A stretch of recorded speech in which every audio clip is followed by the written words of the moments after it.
Mes sœurs, mes frères, bienvenue en cette méditation sur les textes de ce mercredi 2 août 2023, en cette 17e semaine du temps ordinaire.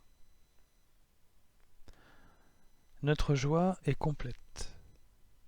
Notre joie est complète et notre connaissance du royaume est complète.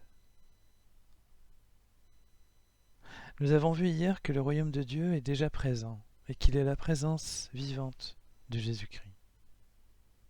Notre cœur est l'attente de la rencontre où Moïse se rendait pour prendre auprès de Dieu les enseignements à donner pour le peuple. La grande différence, c'est que la connaissance que nous avons de notre Dieu, Sauveur et Seigneur Jésus-Christ ne nous est pas voilée. Elle est immédiate, c'est-à-dire sans intermédiaire, et elle est complète.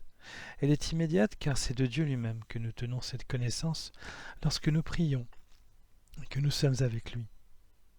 Pour les Hébreux, elle était faite à distance, par l'intermédiaire de Moïse.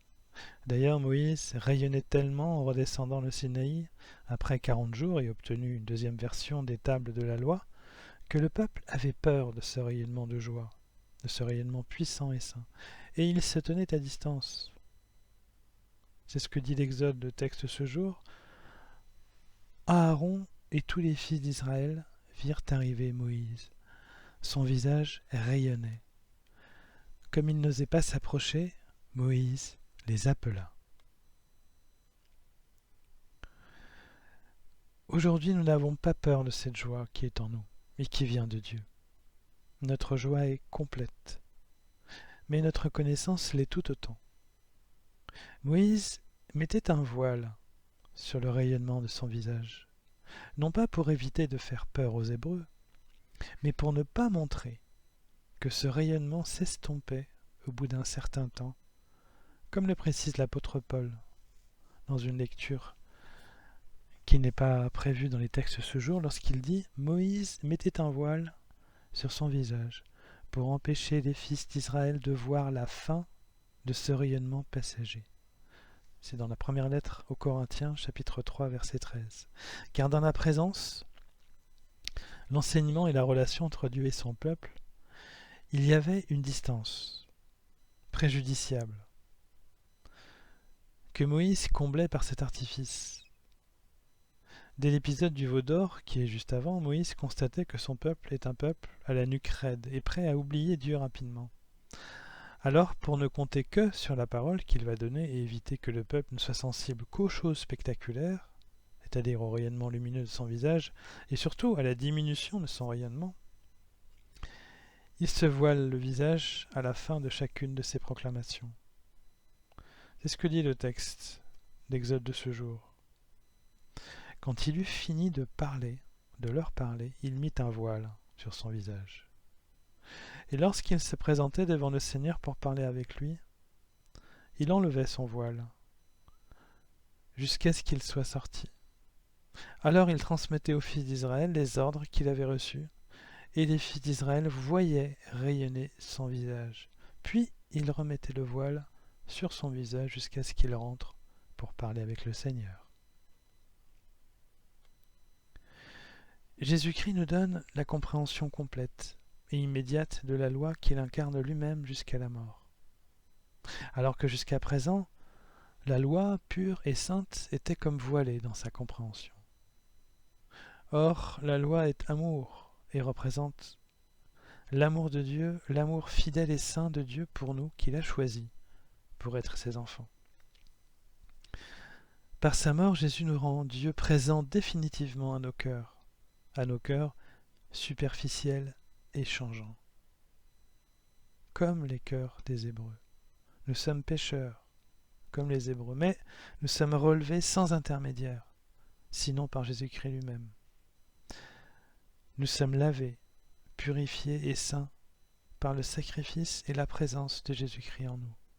C'est ce que nous dit Paul dans cette même lettre aux Corinthiens, chapitre 3, verset 16, un peu plus loin, lorsqu'il dit « Quand on se convertit au Seigneur, le voile est enlevé. » Le voile est enlevé. Pour cette raison, ce relèvement et cette présence, mes sœurs, mes frères, sont un avant-goût des réalités ultimes du royaume de Jésus-Christ, où régnera la paix, la gloire et la sainteté de notre Dieu. Notre joie est déjà entière, mais la joie de la nature et du monde seront complètes à la fin. Nous goûtons ainsi deux joies qui n'en sont en réalité qu'une, celle d'aujourd'hui qui est présente pour nous, et celle de demain pour les autres et le monde.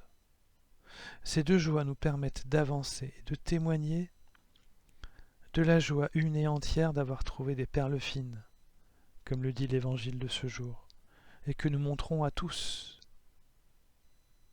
L'Évangile nous dit que le royaume des cieux est comparable à un négociant qui recherche des perles fines et qui les a trouvées. Alors avançons nos cœurs légers vers ce qui nous attend, et en attendant la fin, témoignons de notre joie.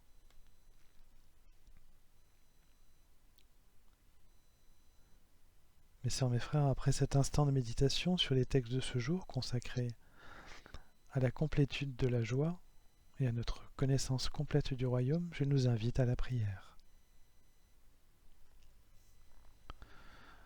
Ô Seigneur Jésus-Christ, par ton saint sacrifice et ta présence d'amour, tu te rends présent, tu nous donnes la main, tu nous relèves, tu nous rends saints, tu nous donnes la paix, tu nous donnes la joie. Aide-nous à rester purs, aide-nous à donner cette joie à tous ceux qui ne te connaissent pas, pour que ton royaume vive. Amen.